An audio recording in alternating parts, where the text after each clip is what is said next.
नांदेड लोकसभा मतदारसंघासाठी सकाळी 7 वाजल्यापासून मतदानास सुरुवात झाली आहे। नांदेडमध्ये सकाळच्या सत्रात मोठ्या संख्येने नागरिकांना मतदान केंद्रावरती उपस्थिती दर्शवली असल्याचं चित्र दिसत आहे।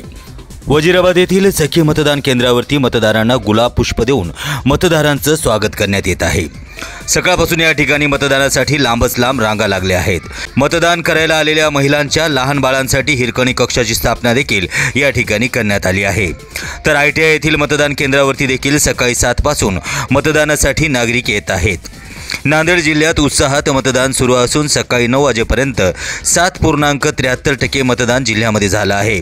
तर सर्वाधिक मतदान नांदेड दक्षिण 10.5% झालं असून सर्वात कमी मुखेड 5.2% मतदान झालं आहे।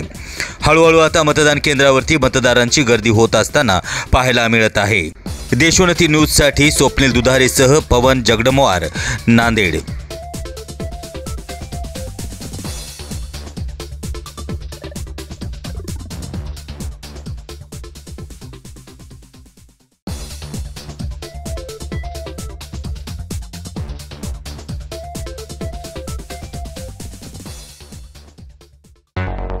मुंबई, पुणे, नागपूर, मराठवाडा असो का विदर्भ, राजकीय, सामाजिक, शैक्षणिक क्षेत्र असो का क्रीडा, सर्वच घडामोडीचे विश्लेषण पाहायला विसरू नका।